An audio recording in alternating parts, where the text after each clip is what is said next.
And nearly a quarter of people say that they're in a relationship where they love the person, but they don't fancy that. Why do I do that? I don't know. I think you should stop. I think I should stop. I've gone a bit Bernard Manning, and I do apologise. I'm sorry. So some of the reasons that they give why they've stopped fancying their partner are weight gain, and they've stopped making an effort with their appearance. So I suppose, you know, it just kind of falls into that too comfy with each other. And I'm looking at Vicky, poor old Vicky. You know, we were talking about this morning, and all her youthful dreams and, you know, dewy-eyedness just fell shattered, didn't it? They've just totally killed us off this morning. I was like bright-eyed and bushy-tailed, believing in the dream, Valentine's Day on Sunday, got myself a hot date, all the usual. And then these three, I believe in nothing anymore. It's Jane's fault. Wait a minute, girls, before we go on. You've got a hot date? Oh, I can't believe I let that slip. Yes. Who with? Come on, lasses, I'm entitled to a little bit of privacy, aren't I? No. It's a very good-looking boy. How about that? Oh. A new boy? He's relatively new. You've got a photo on your phone. I'll show you later. Okay. I'm not letting them see you like that, though. Let's forget about being old and tired and jaded. Let's talk about Vicky's new No, Jane, do you recognise this? Well, it was me that set her off a bit. Because the thing is, for me, the word fancy is something I associate with what you've just described, which is like hot new boy, off on a date, you know, that when you're young and you're kind of presenting the best side of yourself at all times, contouring for Britain, etc. But when you've been married a long time, I think fancy's a weird word, because I think you're attracted to your other half in ebbs and flows, I might add, because when they're getting on your nerves, you're sort of right. Could you break that into sort of proportions? Well, you might be at a party and, you know, my other half's very funny. He's got a great sense of humour and he makes people laugh. He's like being married to a stand-up comedian.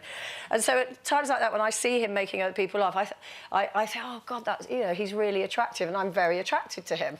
But obviously when he's sitting at the kitchen table in the morning, hello, love, sort of like, you know, you kind of think, oh, it's hard.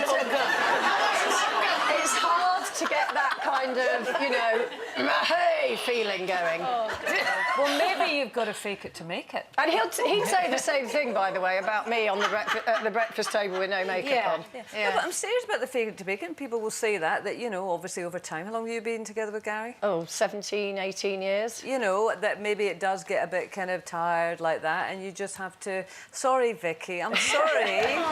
Well, I've got a friend who, whenever she has sex with her husband, she pictures the Debenhams Blue Cross sales sign. Why? Just to help her focus on something else. That's not what you should be focusing on, Pet. Maybe she likes shopping, I think, more than she likes...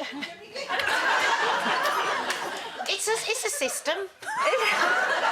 It's a coping mechanism. It's a coping mechanism. No. But can you have a happy, long-term relationship without the physical side of things? Do you think so? What, totally without? I think you I'd could... struggle with that, I have to say. I think you could if you both don't want sex. Yeah. But I think if one of you did, then... And again, I have other friends where they have literally made the decision. I love this man, I've got a nice home, my kids are happy. I don't want to have sex with him anymore, but I will to maintain the relationship. Maintenance sex to maintain the relationship. I sort of feel maybe that... I kind of feel that if there's no sex in a relationship, does it not have a knock-on effect that all intimacy goes? You know, hand-holding, kissing... Yeah.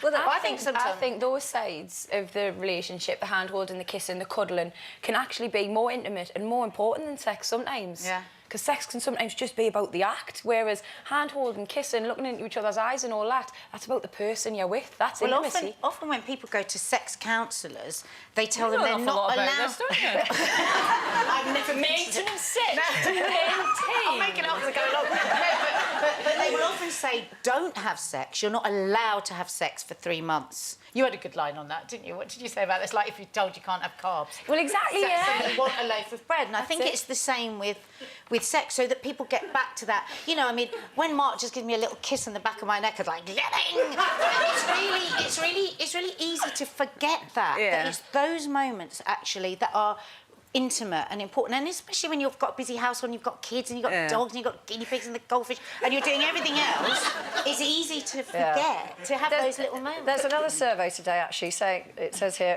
that 1 in 4, this is about the over 50s, you're all right. Yeah. It says here, 1 in Me 4 and Vicky are both all right. 1 in 4 couples no longer make love but insist that they couldn't be happier. So it's what you're saying about if two people are on the same page, then the companionship, the humour, everything it's what do else. we mean by intimacy? You know, and it tends to get very quickly translated to sex. When people talk about intimacy, it's like a byword, isn't it, for sex? Where it's not necessarily. And I mean, even obviously, Vicky, you're a lot younger and you're horrified at the thought of, you know, the pipe and slippers routine.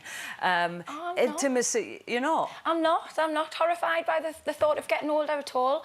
Like, my grandma and granddad have been married 63 years, right? Mavis and David. And they... Like, my grandma will walk out of the dressing room, having got changed into a new blouse or got ready for the morning, and my granddad will look at me and go, she looks like a film star, doesn't she? He still says that, he still means it, he still fancies her, he still finds her attractive. They love the bones of each other. It doesn't stop, not if you meet the right person. Yeah. For more Loose Women action, click here.